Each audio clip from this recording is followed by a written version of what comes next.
Hello students, this is PK sir, your chemistry sir, science sir, welcoming you to the second lecture of this chapter 9 chemical reactions and equations. ठीक है, last class में हमने इस chapter में कुछ basic बातें की थी इस चैप्टर से रिगार्डिंग कि केमिकल चेंज क्या होता है, फिजिकल चेंज क्या होता है, केमिकल रिएक्शन क्या होता है और केमिकल रिएक्शन के अंदर जो पार्टिसिपेंट्स होते हैं या जो बनने वाले सब्सटेंसेस होते हैं what they are called.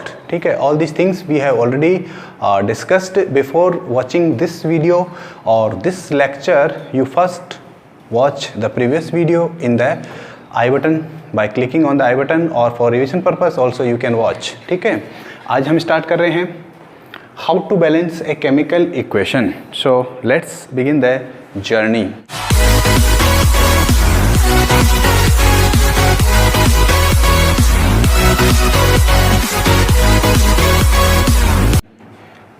Chemical equation, कोई भी केमिकल इक्वेशन होगा तो उसके अंदर दो पार्ट जरूर होगा. एक पार्ट होगा उनको हम रिएक्टेंट बोलते हैं. अब रिएक्टेंट जो है वो एक भी हो सकता है एंड रिएक्टेंट में बी मोर देन वन.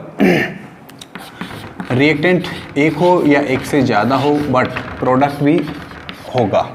देखिए मैंने यहाँ पर ब्रैकेट में एस इसलिए लगाया है कि अगर रिएक्टेंट सिंगल है तब तो कोई दिक्कत नहीं है और रिएक्टेंट अगर एक से ज़्यादा है देन इट इज़ रिएक्टेंट्स.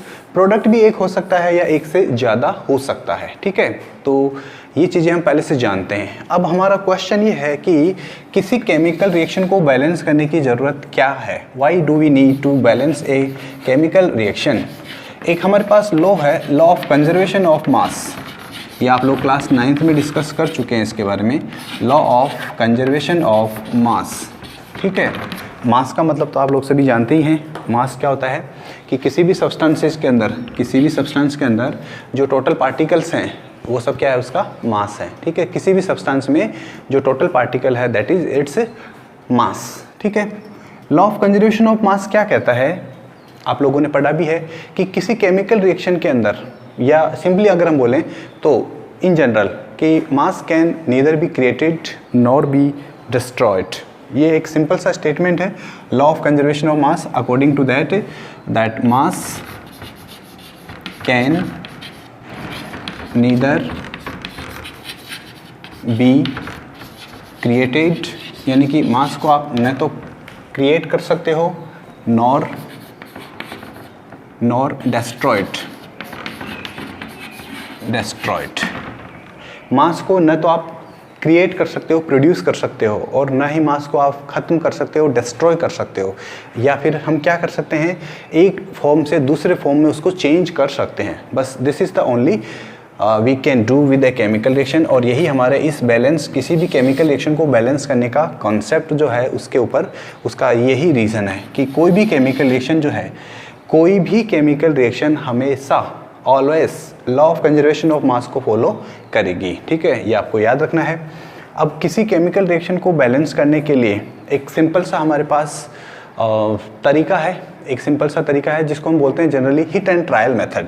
ठीक है, यहाँ पर जो मेथड यूज़ किया जाता है that is called hit and trial method. तो सबसे पहले आपको एक इम्पोर्टेंट इन्फॉर्मेशन कि कुछ आयंस और कुछ कंपाउंड्स के नाम और उनके फॉर्मूले पता होने चाहिए. ठीक है, फॉर एग्जांपल जैसे लिथियम जो है,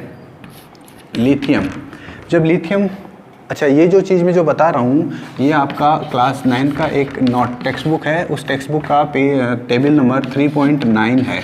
ठीक है, वहाँ से भी आप इस चीज़ को लर्न कर सकते हैं. ठीक है, दैट इज़ देयर. इसमें आपको ये याद रखना है कि जैसे लिथियम जो है, जब लिथियम कोई कंपाउंड बनाएगा तो लिथियम जनरली +1 चार्ज गेन करता है. इन द सेम वे सोडियम जो है उसके ऊपर भी हम +1 चार्ज कंसिडर करते हैं जब कोई कंपाउंड बनता है. Potassium, lithium, sodium, potassium. इसके बाद में जो है नेक्स्ट अपना आता है डबल चार्ज वाले में आपको याद रखना है मैग्नीशियम 2+ होता है. मैग्नीशियम के बाद में कैल्शियम भी 2+ होता है. इसके अलावा जो जिंक होता है उसके ऊपर भी 2+ होता है. और इस वाले में एक और आपको याद रखना है कॉपर प्लस. कॉपर जो होता है उसके पास दो ऑप्शन होते हैं. कॉपर +1 होता है और कॉपर 2+ भी होता है. कॉपर 2+ भी होता है। ठीक है, नाम भी इनके अलग अलग होते हैं। जो +1 वाला होता है उसको हम बोलते हैं क्यूप्रस आयन, इसको क्या बोलते हैं हम, क्यूप्रस आयन। ठीक है, इम्पोर्टेंट है इसलिए थोड़ा सा इसको याद रखना है। और जो +1 वाला क्यूप्रस आयन है और +2 वाला जो है उसको हम बोलते हैं क्यूप्रिक आयन, क्यूप्रिक आयन। ठीक है, इसको मैं लिख देता हूँ यहाँ पर आप लोगों के लिए, cuprous ion and cupric ion.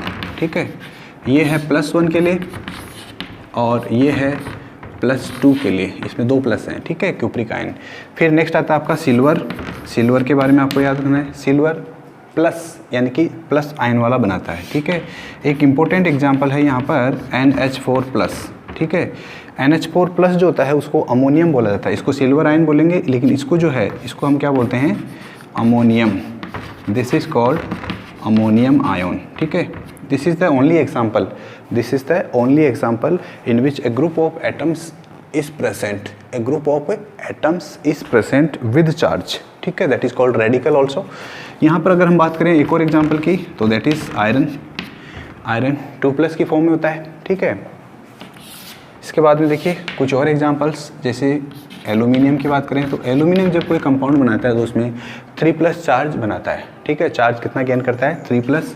ऐसे ही यहाँ पर आयरन जो होता है वो भी 2 प्रकार की वैलेंसी शो करता है, 2 प्रकार की वैलेंसी। ठीक है, आयरन की 2+ है और आयरन की 3+ वैलेंसी है। जो 2+ होता है उसको हम बोलते हैं फेरस।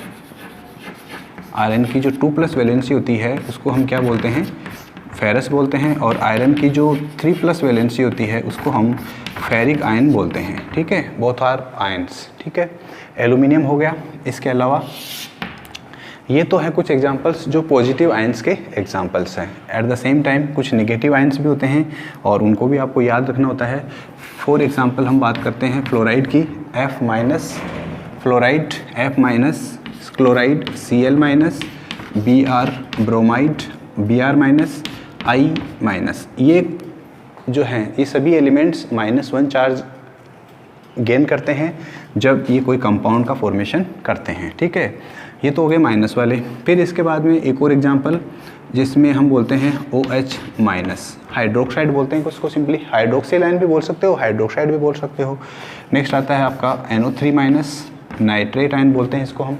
ठीक है, ये ऐसे एग्जांपल्स है जिनमें नेगेटिव आयन, एक जनरली एक H- भी आता है, जैसे यहाँ पर इस वाले में एक H+ भी आता है। हाइड्रोजन प्लस भी बना सकता है और हाइड्रोजन माइनस भी बना सकता है। ठीक है, ये आपको याद रखना है। हाइड्रोजन जो है वो प्लस भी बना सकता है। प्लस कब बनाएगा, जब इलेक्ट्रॉन, हाइड्रोजन के पास एक ही इलेक्ट्रॉन होता है और अगर उस एक इलेक्ट्रॉन को भी ये डोनेट कर दे देन इट बिकम्स H+। ठीक है, अगर एक इलेक्ट्रॉन गेन कर ले तो उस कंडीशन में ये क्या बनाएगा, H- बनाएगा। तो ये कुछ एग्जांपल्स हैं। और इसके अंदर एक और आपको याद रखना है HCO3-।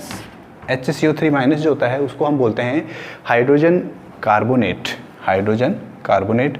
इसको बाइकार्बोनेट भी बोला जाता है, this is also called bicarbonate. ठीक है, ये एग्जांपल्स हैं जिनमें माइनस चार्ज आता है। ठीक है, इसके बाद में देखिए कुछ और एग्जांपल्स -2 वाले। तो -2 वालों में से सबसे अच्छा एग्जांपल जो है वो है O2-, ऑक्सीजन का एग्जांपल है। ऑक्सीजन जब कोई कंपाउंड का फॉर्मेशन करेगा तो हमेशा याद रखिएगा 2 इलेक्ट्रॉन्स गेन करके ही करता है। नेक्स्ट आता है ऑक्सीजन के ही ग्रुप का एक और मेंबर, ऑक्सीजन के बाद सल्फाइड H2-। ठीक है, ऐसे ही नेक्स्ट आता है SO3-2। ठीक है, देखिए इसका नाम अलग होगा, इसका नाम अलग होगा, दोनों का नाम मैं अलग अलग लिख देता हूँ आप लोगों के लिए। तो S2- जो होता है उसको हम बोलते हैं सल्फाइड, इसमें D आता है, 2- में D आता है, D फॉर डोंकी वाला। और SO3-2- जो है उसमें आपको याद रखना है दैट इज सल्फाइड, T आता है, उसमें क्या आता है, T आता है। तो एक D है और एक T है। ठीक है, इसके बाद में एक और है एग्जांपल इसी का जिसमें सल्फर है मेन इंपॉर्टेंट, सल्फेट आयन। इसको क्या बोला जाता है, सल्फेट, SULPHATE, इसको हम बोलते हैं सल्फेट। याद रखना है, it's very important, it's very important. ठीक है, ये है आपका कार्बोनेट, कार्बोनेट CO3 2- कार्बोनेट बोला जाता है इसको। और अगर हम नेक्स्ट बात करें -3 वालों की, तो -3 वाले जो एग्जांपल्स हैं वो भी हमारे लिए इम्पोर्टेंट है।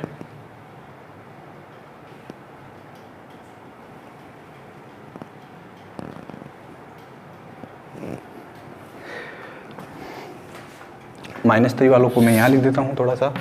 देखिए सबसे पहला जो -3 वाला है वो है N3-, इसको हम बोलते हैं नाइट्राइड, नाइट्राइड, ठीक है, ये D है, नाइट्राइड।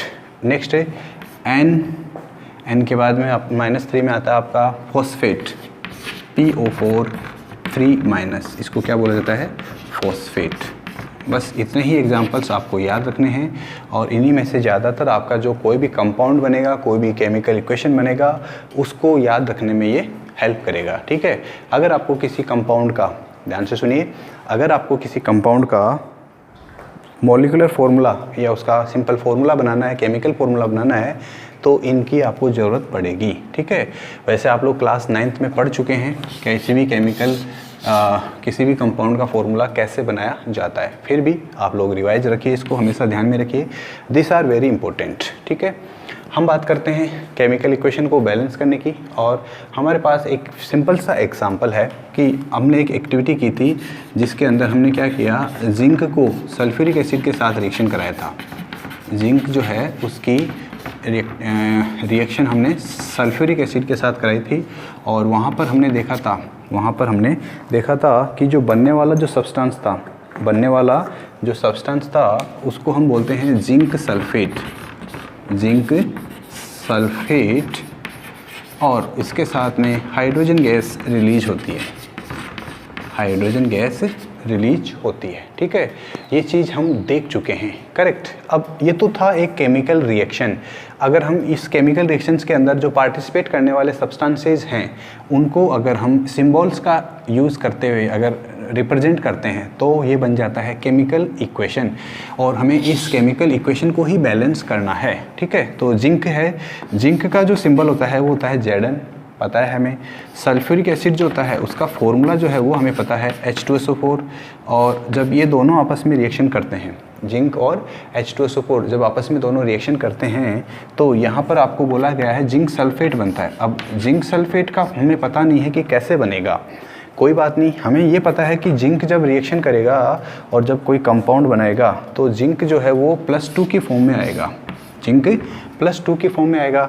और इसके अंदर जो सल्फेट है उस सल्फेट के बारे में हमें पता है कि यहाँ से हम देख सकते हैं सल्फेट, ये रहा, ये सल्फेट -2 बनाता है, तो ये -2 की फॉर्म में प्रेजेंट है, ये +2 की फॉर्म में प्रेजेंट है। तो जब ये दोनों कंपाउंड का फॉर्मेशन करेंगे तो इसका +2 और इसका -2 दोनों एक दूसरे को कैंसिल आउट कर देते हैं और चार्ज न्यूट्रल हो जाता है। देन हाइड्रोजन गैस, हाइड्रोजन जो है वो गैस की फॉर्म में बाहर निकल जाता है। अब आपको यहाँ पे ये देखना है कि नंबर ऑफ एटम्स, कोई भी इक्वेशन है उसमें 2 साइड होती है ज़रूर, एक लेफ्ट हैंड साइड होती है, एक राइट हैंड साइड होती है।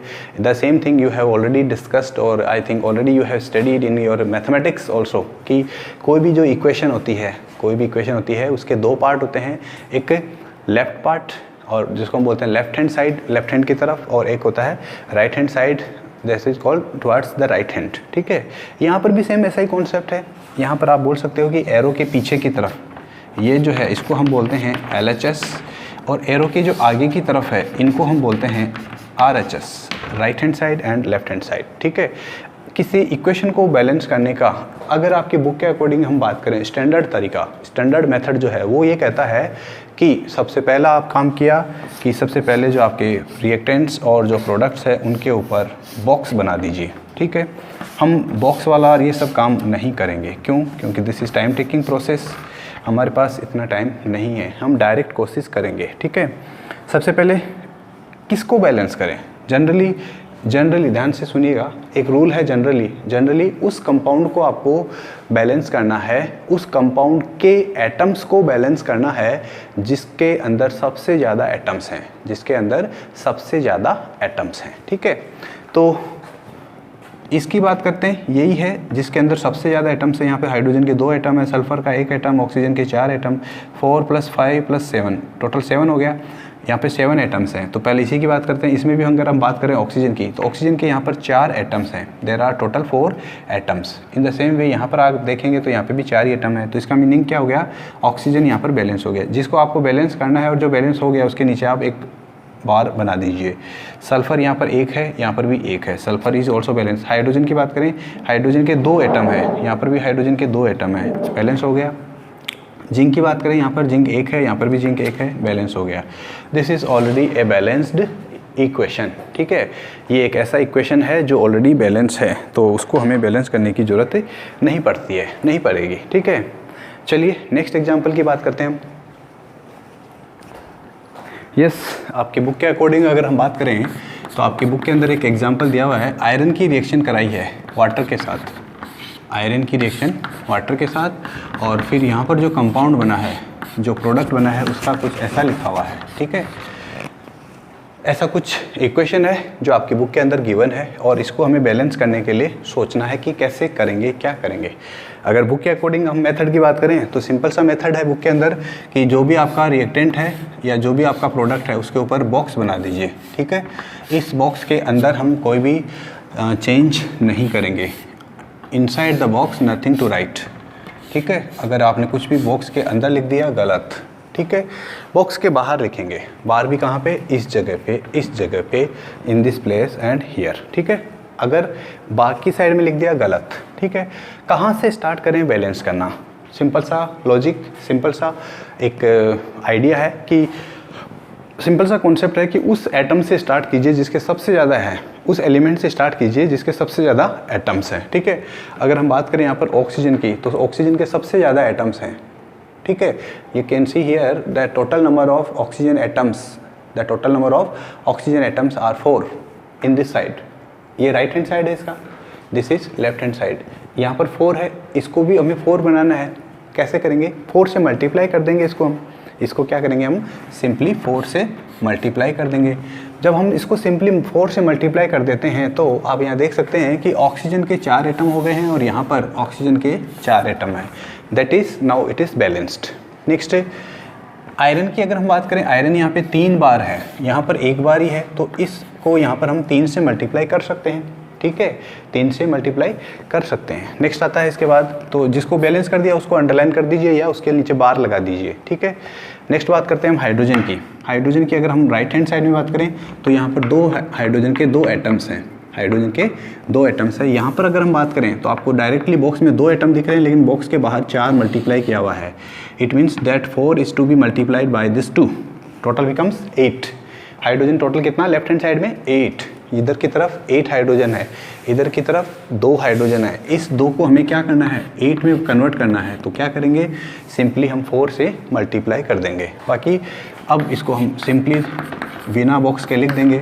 Now it is a balanced chemical equation, balanced chemical equation. ठीक है, ये है आपका एक बैलेंस्ड केमिकल इक्वेशन। ठीक है, अब आप लोगों को मैं कुछ एक्सरसाइज के लिए या फॉर प्रैक्टिस, घर की प्रैक्टिस के लिए कुछ एग्जांपल्स दे रहा हूँ, तो आप लोग उनको ट्राई कीजिएगा और उनके जो आंसर्स हैं वो आप अपने क्लास टीचर, सॉरी जो सब्जेक्ट टीचर्स हैं उनको बताइए या उनको सबमिट कीजिए। ठीक है, तो this is the assignment number 1 of this chapter, assignment number 1। ठीक है, आपको क्या करना है, बैलेंस करना है। क्वेश्चन क्या है, balance the following chemical equations. ठीक है, देखिए सबसे पहला आपको याद रखना है, यहाँ पर बैलेंस करना है मैग्नीशियम और क्लोराइन, मैग्नीशियम और क्लोराइन की रिएक्शन है और यहाँ पर आपको बैलेंस करके बताना है इसको। ठीक है, सेकेंड इक्वेशन आपको दिया है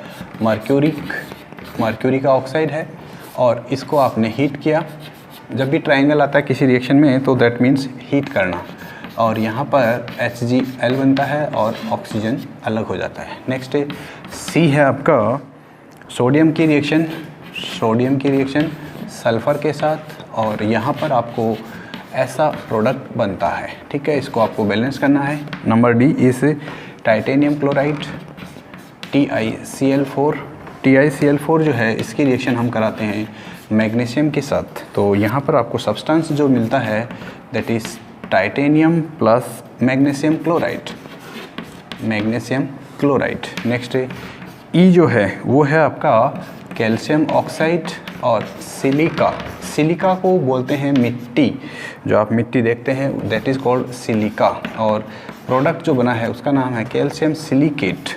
नेक्स्ट आपका है वाटर है H2O2, और इस H2O2 को आपने क्या किया, हीट किया UV लाइट के साथ या UV की प्रेजेंस में आपने इसको रिएक्ट होने दिया, यहाँ पर वाटर और ऑक्सीजन बनता है। ठीक है, ये कुछ इक्वेशंस हैं जिनको आपको बैलेंस करने की कोशिश करनी है। As assignment all of you complete all these equations, balance करिए इनको, और उसके बाद में हम आगे की बातें करेंगे। ठीक है, इसी में। ठीक है, चलिए इसके बाद में इक्वेशन को बैलेंस करना आई थिंक ऑलमोस्ट सबको आ गया है या सब कोशिश कर सकते हैं। फिर भी अगर किसी को समझ में नहीं आता है तो आप मुझसे डाउट्स पूछिए, क्वेश्चंस पूछिए। आपका जो डाउट सेक्शन है, सॉरी जो चैट बॉक्स है या कमेंट सेक्शन जो है उसमें लिखिए आप कि सर ये क्वेश्चन या ये जो चीज़ है वो हमें समझ में नहीं आई है, प्लीज़ एक्सप्लेन दिस अगेन। तो मैं नेक्स्ट क्लास में जब भी होगा आपको ज़रूर इसके बारे में बताऊंगा। ठीक है, चलिए तो इसके बाद में नेक्स्ट हमारा स्टेप आता है जिसके अंदर हमें बात करनी है अब टाइप्स ऑफ रिएक्शंस की, टाइप्स ऑफ रिएक्शंस की। ठीक है, उससे पहले एक छोटा सा चीज़ और देख लेते हैं। देखिए किसी केमिकल रिएक्शन को, जैसे अभी यहाँ पर हमने ये केमिकल रिएक्शन जो दिखा है, इस केमिकल रिएक्शन में हमें ये नहीं पता चल रहा है, हमें ये नहीं पता चल रहा है कि प्रोडक्ट जो है वो कौन सी वाली स्टेट में है, प्रोडक्ट कौन सी वाली स्टेट में है। स्टेट का मतलब क्या है, फिजिकल स्टेट। मीन्स किसी केमिकल इक्वेशन को हम तब तक इनकम्प्लीट मानते हैं, किसी केमिकल इक्वेशन को हम तब तक इनकम्प्लीट मानते हैं जब तक उसमें फिजिकल स्टेट के बारे में मेंशन नहीं किया जाए। अब ये फिजिकल स्टेट किसका हो सकता है, physical state of reactant and products. Next एक तो ये बात पता होनी चाहिए, और कभी कभी किसी रिएक्शन के अंदर कि वो कितने डिग्री टेम्परेचर पर रिएक्शन कंप्लीट हो रहा है, temperature and pressure also, temperature and pressure, this is temperature, this is pressure. ठीक है, और इसके अलावा कभी कभी कुछ और भी कोई चीज़ दी हुई होती है जिनको हम बोलते हैं कैटलिस्ट। करेक्ट, किसी रिएक्शन में हो सकता है कैटलिस्ट का भी कुछ गिवन हो इंफॉर्मेशन।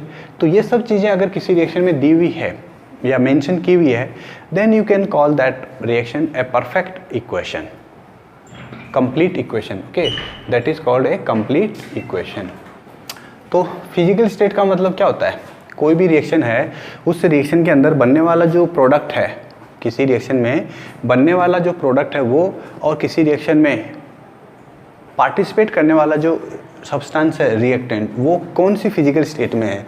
जब हम फिजिकल स्टेट की बात करते हैं तो हमारे पास जनरली हम तीन की बात करते हैं, solid, liquid and gas. S4 solid, L4 liquid, G4 gas. लेकिन कभी कभी आपने ये भी लिखा हुआ देखा होगा AQ। ये AQ क्या होता है, जनरली इसको बोलते हैं हम एक्वस। क्या बोलते हैं हम इसको, एक्वस। ठीक है, अब इस एक्वस का मीनिंग क्या होता है, मान लीजिए आपके ने कोई रिएक्शन करवाया, आपने कोई केमिकल रिएक्शन करवाया और उस केमिकल रिएक्शन के अंदर जो बनने वाला सब्सटेंस है वो पानी के अंदर, वाटर के अंदर डिजोल्व है, घुला हुआ है। ठीक है, तो उस पानी के अंदर जो घुले हुए सब्सटेंस को अगर हम उसके ब्रैकेट में AQ लगा देते हैं तो उसका मीनिंग ये होता है कि वो रिएक्शन जो है, वो जो रिएक्टेंट है वो यहाँ पर कौन सी स्टेट में है, एक्वस स्टेट में। ठीक है, अगर हम इसी की बात करें, इसी रिएक्शन की, तो यहाँ पर हमें पता है आयरन है, आयरन जब रिएक्शन करेगा तो वो S यानी कि सॉलिड स्टेट में होता है। आयरन जो जनरली रूम टेम्परेचर पर सॉलिड स्टेट में होता है। नेक्स्ट वाटर की बात करें हम, तो क्या हम वाटर की रिएक्शन अगर आयरन के साथ कराते हैं सिंपल से नॉर्मल वाटर के साथ, तो नहीं होगा। आपने देखा होगा ऐसा कि हम आयरन की जो कोई भी, मान लीजिए आयरन का ऑब्जेक्ट है, आयरन का कोई भी ऑब्जेक्ट है, अगर उस आयरन के ऑब्जेक्ट को अगर आप वाटर में डाल देते हैं तो वाटर में रिएक्शन तो नहीं होगा ना। इसका मतलब इस वाटर के साथ लिक्विड वाली स्टेट में नहीं होगा। तो यहाँ पर हम लिखते हैं जी का मतलब होता है गैसेस स्टेट। अब वाटर की जो गैसेस स्टेट होती है उसके लिए हम एक और वर्ड यूज़ करते हैं, that is called steam. Water की गैसेस स्टेट को क्या बोला जाता है, स्टीम। ठीक है, बनने वाला जो सब्सटेंस है इसके लिए हम यहाँ पर एक S यूज़ करते हैं। S का मतलब यहाँ पर क्या है, सॉलिड स्टेट यानी कि ये बनने वाला जो सब्सटेंस है जिसको हम आयरन का ऑक्साइड बोलते हैं, that is present in solid state. और हाइड्रोजन जो है वो एक गैसियस स्टेट में होता है। हाइड्रोजन जो यहाँ पर प्रोडक्ट है वो क्या होता है, यहाँ पर गैसियस स्टेट में होता है। ठीक है, ये तो हो गया फिजिकल स्टेट का एग्जांपल। लेकिन कभी कभी क्या होता है, किसी पर्टिकुलर रिएक्शन में आपको टेम्परेचर और प्रेशर की वैल्यूज़ भी गिवन होती है। टेम्परेचर में किसी पर्टिकुलर रिएक्शन में ये प्रेशर की वैल्यूज़ भी गिवन होती है। जैसे फॉर एग्जांपल ये है आपका कैल्शियम कार्बोनेट। ठीक है, अगर आप कैल्शियम कार्बोनेट को हीट करते हैं कितने डिग्री टेम्परेचर पे, 373 केल्विन पे मान लीजिए, तो यहाँ पर ये सब्सटेंस दो बनाता है, कैल्शियम ऑक्साइड और कैल्शियम ऑक्साइड और कार्बन डाइऑक्साइड। इसकी अगर हम बात करें तो ये सॉलिड फॉर्म में है, इसको आपने हीट किया, यानी ये जो मैंने यहाँ पे लिखा है एरो के ऊपर जो लिखा है ये है टेम्परेचर। ये रिएक्शन इस टेम्परेचर पर कैरी आउट होती है। ठीक है, ये बनने वाला जो सब्सटेंस है इसके यहाँ पर ब्रैकेट में मैंने लिख दिया S। इस S का मतलब क्या है यहाँ पे कि ये जो सब्सटेंस है वो सॉलिड स्टेट में है, और कार्बन डाइऑक्साइड जब हम बोलते हैं रूम टेम्परेचर पे तो that is gas, carbon dioxide. ठीक है, एक और इम्पोर्टेंट रिएक्शन है जो आप लोगों ने अच्छे से पढ़ा होगा, ठीक है, ये रिएक्शन है। और इस रिएक्शन में यहाँ पर आप लोगों ने देखा होगा ऐसा कुछ लिखा हुआ होता है सनलाइट, और यहाँ पर ऐसा कुछ लिखा होता है क्लोरोफिल, और यहाँ पर जो सब्सटेंस बनता है उसका फॉर्मूला यहाँ पर ऐसा कुछ लिखा होता है। और अगर हम इस सब्सटेंस के नाम की बात करें तो दिस इज़ कॉल्ड ग्लूकोज। ठीक है, और साथ में ऑक्सीजन गैस बनती है। ठीक है, अगर हम इस इक्वेशन के जो पार्टिसिपेटिंग सब्सटेंसेज हैं तो उनको अगर हम फिजिकल स्टेट शो करें तो यहाँ पर हमें पता है कार्बन डाइऑक्साइड गैसेस फॉर्म में होती है, वाटर लिक्विड फॉर्म में होता है, और ये जो बनने वाला जो सब्सटेंस है ये सिंस ये रिएक्शन वाटर में हो रहा है, ग्लूकोज है, तो ग्लूकोज वाटर में डिजोल्व हो जाता है, तो इसलिए यहाँ पर हम लिखते हैं AQ। क्या लिखते हैं हम? AQ। और इसके अलावा यहाँ पर आपको लिखना होता है प्लस वाटर लिखने की ज़रूरत नहीं है क्योंकि रिएक्शन ऑलरेडी वाटर में ही हो रहा है। हाँ यस, इसके जो स्टेट है फिजिकल स्टेट वो क्या होता है? गैस होता है। ठीक है, साथ में इस रिएक्शन में क्या होता है, यहाँ पर सनलाइट आपको गिवन है, यहाँ पर क्लोरोफिल आपको गिवन है। चलिए आप लोगों के लिए एक क्वेश्चन है कि इस इक्वेशन को वैसे चलिए मैं बता देता हूँ। ये है फोटोसिंथेसिस का इक्वेशन ऑफ फोटोसिंथेसिस। अब फोटोसिंथेसिस क्या होता है ये आप लोग जानते हैं। क्यों जानते हैं आप लोग? क्योंकि आप लोगों ने क्लास 6 या क्लास 7 या क्लास 8, 9 में ज़रूर इसके बारे में पढ़ा होगा। फोटो का मतलब होता है लाइट, सिंथेसिस का मतलब होता है बनाना, लाइट की प्रेजेंस में कुछ बनाना। और ये जो लाइट की प्रेजेंस में कुछ बनाने का जो काम होता है ये हमें अच्छे से पता है कि ग्रीन प्लांट्स का काम होता है। और ये ग्रीन प्लांट्स जो होते हैं वो सनलाइट की प्रेजेंस में ग्रीन लीव्स जो होती है या प्लांट्स के जो ग्रीन पार्ट्स होते हैं उनके अंदर एक ग्रीन कलर का पिगमेंट होता है that is called chlorophyll. Sunlight और क्लोरोफिल की प्रेजेंस में, ठीक है, वाटर कहाँ से लेंगे? वाटर और मिनरल्स जो होते हैं वो कहाँ से लेते हैं? प्लांट से, ऑफ कोर्स ग्राउंड से लेते हैं। ग्राउंड वाटर जो होता है उसको यूज़ करते हैं थ्रू रूट्स की हेल्प से। और CO2 जो गैस होती है, carbon dioxide, that is very much available in the atmosphere. ठीक है, तो इन सब की हेल्प से plants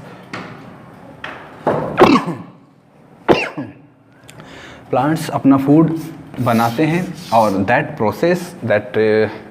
concept is called photosynthesis. आप लोगों के लिए क्वेश्चन ये था कि इस इक्वेशन को आपको बैलेंस करके बताना है। ठीक है, ये फोटोसिंथेसिस का इक्वेशन है, इसको आप लोग बैलेंस करके लिखिएगा अपनी नोटबुक में, और अपने जो टीचर हैं, क्लास सब्जेक्ट टीचर हैं, उनको ज़रूर इसके बारे में उसको दिखाइएगा या शो कीजिएगा। ठीक है, देखिए सभी चैप्टर्स के लिए, मैं सभी के लिए बता रहा हूँ, सभी चैप्टर्स के लिए उनके जो इंटेक्स्ट क्वेश्चंस और एक्सरसाइज के जो क्वेश्चंस होंगे उनको मैं एक अलग वीडियो में, एक अलग लेक्चर में आप लोगों को एक्सप्लेन करूँगा, अवेलेबल करूँगा। ठीक है, तो अभी चैप्टर के बीच में जो क्वेश्चंस आ रहे हैं उनको मैं स्किप कर रहा हूँ। क्या कर रहा हूँ? स्किप कर रहा हूँ। और जैसे ही चैप्टर हमारा कंप्लीट होगा, then I will make all the videos, all the questions, exercise in text और कुछ और हटके questions. Yes, so the next topic is types of reactions. ठीक है। हमारे पास जितनी भी जो केमिकल रिएक्शंस है उनको हम इस लेवल का मतलब क्लास 10th के लेवल पे हम कुछ कैटेगरीज में क्लासीफाई कर सकते हैं, कुछ कैटेगरीज में उनको हम डिवाइड कर सकते हैं। और इस कैटेगरी में जो सबसे पहला रिएक्शन है that is combination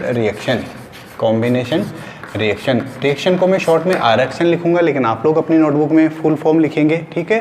that is mandatory for all of you. Combination reaction जो होता है उसके बाद में जो रिएक्शन आता है उसको हम बोलते हैं decomposition reaction.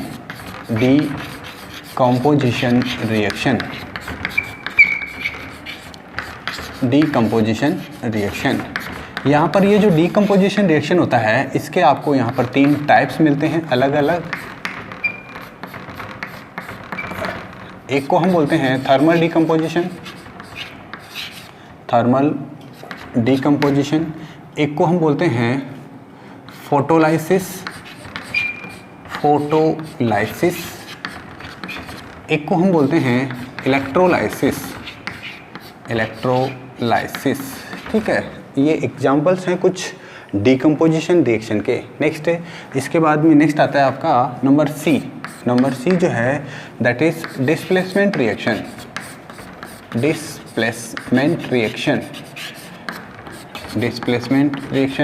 Then the number next is double displacement reaction. जो डबल डिस्प्लेसमेंट रिएक्शन है उसको मैं शॉर्ट में DDR लिख रहा हूँ, डबल डिस्प्लेसमेंट रिएक्शन। आप लोगों को शॉर्ट फॉर्म नहीं लिखना है, आप लोगों को फुल फॉर्म लिखना है, ठीक है। नेक्स्ट जो रिएक्शन है उसको हम बोलते हैं ऑक्सीडेशन रिडक्शन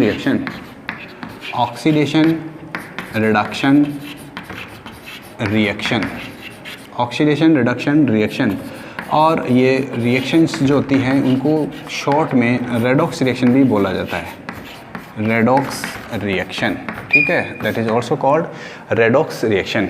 अब हम अगर बात करें फर्स्ट नंबर 1 की, दैट इज़ कॉम्बिनेशन रिएक्शन का मीनिंग क्या होता है। अब देखिए हमारे लिए इसमें इम्पोर्टेंट क्या है इस रिएक्शन में एग्ज़ाम के पर्पज़ से अगर हम बात करें तो इस रिएक्शन में हमारे लिए इम्पोर्टेंट क्या है, ठीक है। पहली बात, आप लोगों का क्लास का लेवल 10th है, तो अभी भी CBSE जो है 10th क्लास की जो बोर्ड एग्ज़ाम है उसमें कभी कभी डेफिनेशन का क्वेश्चन पूछ लेता है। अगर क्वेश्चन पेपर को थोड़ा इजी बनाना होता है then in some cases in some years definition related questions have been asked, ठीक है। सो हमें इसका डेफिनेशन पता होनी चाहिए, ठीक है। कॉम्बिनेशन का मीनिंग क्या होता है, देखिए जब हम बोलते हैं कि कॉम्बिनेशन रिएक्शन तो अब इसमें आपको क्या याद रखना होगा, ठीक है। तो इसमें हमको याद रखना है only single product is formed, A reaction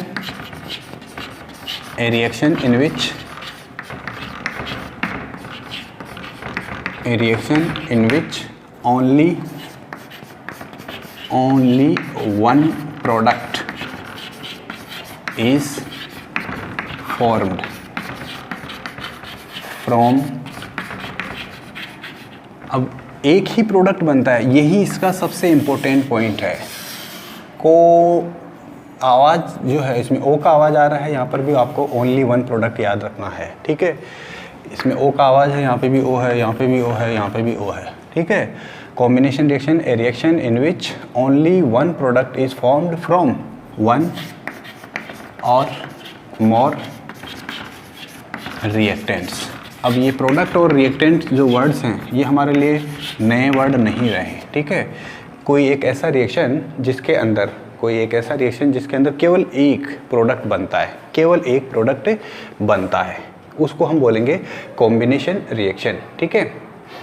1 और मोर रिएक्टेंट्स, ठीक है। A reaction in which is known as combination reaction. Short में लिख रहा हूँ मैं कॉम्बिनेशन रिएक्शन को CR, आप लोग CR नहीं लिखेंगे, आप लोग लिखेंगे पूरा कॉम्बिनेशन रिएक्शन, ठीक है।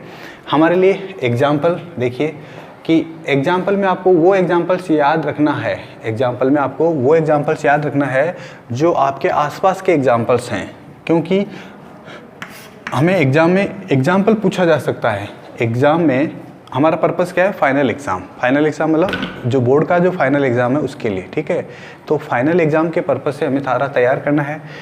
एग्जामिनर आपसे पूछ सकता है define combination reaction, give one example. तो देखिए हम बात करेंगे कार्बन डाइऑक्साइड को बनाने का रिएक्शन। कार्बन डाइऑक्साइड बनाने के लिए आपको ये दो सब्सटेंसेस चाहिए होते हैं। कार्बन डाइऑक्साइड रूम टेम्परेचर पर गैसियस स्टेट में होता है, कार्बन जो होता है वो सॉलिड स्टेट में होता है, ऑक्सीजन जो है वो भी गैसियस स्टेट में होता है। क्या ये रिएक्शन नॉर्मली हो जाती है? नहीं होती है। रिएक्शन कुछ और कंडीशंस होती है, लेकिन हमें तो बस इतना सा ही याद रखना है, करेक्ट, कार्बन डाइऑक्साइड का फॉर्मेशन करना, ठीक है। नेक्स्ट एक और रिएक्शन है जो हम इसी चैप्टर में पढ़े थे, मैग्नीशियम का जो रिबन था उसका बर्निंग करना। याद कीजिए, हम इसी चैप्टर में फर्स्ट एक्टिविटी जो देखी थी हमने, मैग्नीशियम का जो रिबन होता है उसको हमने बर्न किया था in presence of oxygen gas, ठीक है।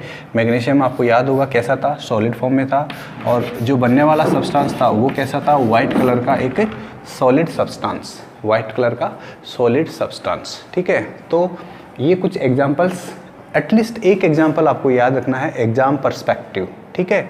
एग्जाम के लिए आपको एक एग्जांपल याद जरूर होना चाहिए हर टाइप की, हर कैटेगरी की रिएक्शंस का, चाहे से कॉम्बिनेशन हो, चाहे से डिकम्पोजिशन में भी तीनों कोई भी हो, या डिस्प्लेसमेंट, डबल डिस्प्लेसमेंट या रेडॉक्स रिएक्शन, ठीक है।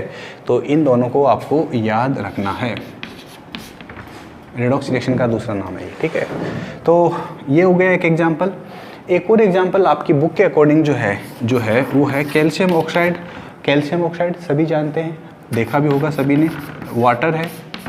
कैल्शियम ऑक्साइड की रिएक्शन वाटर के साथ, कैल्शियम ऑक्साइड की रिएक्शन वाटर के साथ, और इसमें यहाँ पर जो बनने वाला सब्सटेंस है दैट इज़ कैल्शियम हाइड्रोक्साइड। यहाँ पर दो इम्पोर्टेंट कॉमन नेम्स आते हैं जो आप लोगों को बार बार डिस्टर्ब करेंगे, बार बार आपसे याद रखने के लिए बोला जाएगा। ये जो होता है सब्सटेंस, इसको हम बोलते हैं क्विकलाइम। वैसे इसका केमिकल नेम तो है कैल्शियम ऑक्साइड, लेकिन commonly this is called quicklime. Hindi में बोलते हैं बिना बुझा हुआ चूना। This is calcium hydroxide. Chemical name तो क्या है, केमिकल नेम तो है कैल्शियम हाइड्रोक्साइड, लेकिन इसका जो कॉमन नेम है स्लैक्ड लाइम या बुझा हुआ चूना, ठीक है। अब ये कैसे होता है, क्या होता है, देखिए इसके लिए क्या होता है, जो कैल्शियम ऑक्साइड होता है, जो चूना होता है जिसको हम लाइम बोलते हैं, लाइम चूना, तो उस चूने के ऊपर जब आप वाटर डालते हो, क्या डालते हो, वाटर डालते हो, आप देख सकते हैं वीडियो में भी,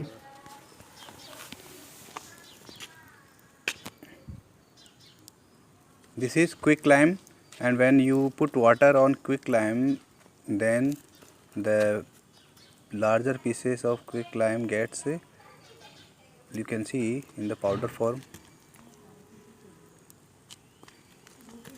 ये वाला में मोमो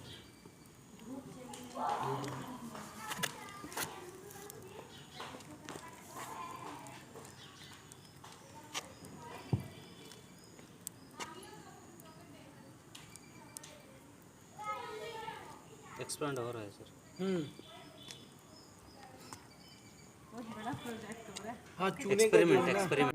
तो जब कैल्शियम ऑक्साइड के ऊपर आप वाटर डालते हो तो ये जो कैल्शियम ऑक्साइड होता है जो सॉलिड फॉर्म में होता है, तो इसके जो बड़े बड़े पीसेस होते हैं ना, वो छोटे छोटे पार्ट्स में टूट जाते हैं, टूट के, और वो सब क्या बना लेते हैं, कैल्शियम हाइड्रोक्साइड या एक प्रकार का पाउडर बनाते हैं, ठीक है, स्लैक्ड लाइम। और ये कैल्शियम हाइड्रोक्साइड जो होता है वो एक्यू स्टेट में होता है। तो ये तीनों एग्जाम्पल जो हैं वो मैंने आप लोगों को इसलिए बताए हैं क्योंकि तीनों ही एग्जाम्पल जो हैं वो कॉम्बिनेशन रिएक्शन के एग्जाम्पल हैं, ठीक है। यस, तो कॉम्बिनेशन रिएक्शन की बात की थी हमने। कॉम्बिनेशन रिएक्शन का ये डेफिनेशन हो गया, एक ऐसा रिएक्शन जिसके अंदर केवल एक प्रोडक्ट का फॉर्मेशन होता है और एक से ज़्यादा रिएक्टेंट्स पार्टिसिपेट कर सकते हैं, ठीक है। इस कॉम्बिनेशन रिएक्शन के अंदर ही देखिए इसका एक छोटा सा क्लासिफिकेशन और है, यहाँ पर दो टाइप की अलग अलग रिएक्शंस और है, और उन रिएक्शंस को भी आपको यहाँ पर याद रखना होता है, ठीक है। एक नाम यहाँ पर आपको याद रखना है एंडोथर्मिक रिएक्शन। जब भी आपको एंडोथर्मिक वर्ड याद आए तो आपको याद रखना है, एंडो वर्ड जो होता है उसका मीनिंग होता है इनसाइड। जब भी आपको कहीं पर भी एंडो वर्ड मिले, एंडोथर्मिक ये एक लैटिन वर्ड है वैसे, और थर्मिक का मतलब होता है हीट, ठीक है। एंडो वर्ड का मतलब इनसाइड हीट, यानी ऐसा कोई रिएक्शन जिसके अंदर हीट अंदर जाता है। अंदर जाता का मतलब होता है एब्जॉर्ब करना, एब्जॉर्प्शन होता है इसके अंदर, हीट का absorption of heat. Next example है, नेक्स्ट टाइप का जो रिएक्शन है एक्सोथर्मिक रिएक्शन। रिएक्शन को फिर से मैं शॉर्ट में आरक्षण लिख रहा हूँ, लेकिन आप लोग नहीं लिखेंगे ऐसा। इसमें भी एक्सो जो वर्ड है इसका मीनिंग होता है आउटसाइड, यानी आप ये बोल सकते हैं कि एंडो और एक्सो एक दूसरे के एंटोनिम्स हैं, ऑपोजिट वर्ड है। थर्मिक वर्ड का मीनिंग यहाँ पर अभी फिर उसी की तरह सेम ही है, हीट। तो एब्जॉर्प्शन ऑफ हीट, और यहाँ पर हम क्या लिखेंगे, release of heat, release of heat, यानी कि एक ऐसा रिएक्शन जिसके अंदर हीट रिलीज होता है, बाहर निकलता है। किसी रिएक्शन में अगर हीट बाहर निकलेगा तो जिस कंटेनर में आप रिएक्शन कंप्लीट करवा रहे हैं उस कंटेनर का, उस वेसल का अगर कोई टेस्ट ट्यूब है या कोई बीकर है तो उस बीकर का जो सरफेस है वो गर्म हो जाएगा, या आपको उसका जो टेम्परेचर है वो थोड़ा सा ज़्यादा फील होगा। ठीक है, तो इनके एग्जाम्पल्स की बात हम नेक्स्ट क्लास में करेंगे। ठीक है, हमने आज देखा कॉम्बिनेशन रिएक्शन और इसके दो वेरिएंट। ठीक है, कॉम्बिनेशन रिएक्शन के अंदर दो पार्ट हैं, endothermic and exothermic. So right now this is the end of the class for today. Meeting you in the next class. Till then take care, keep yourself safe and bye bye.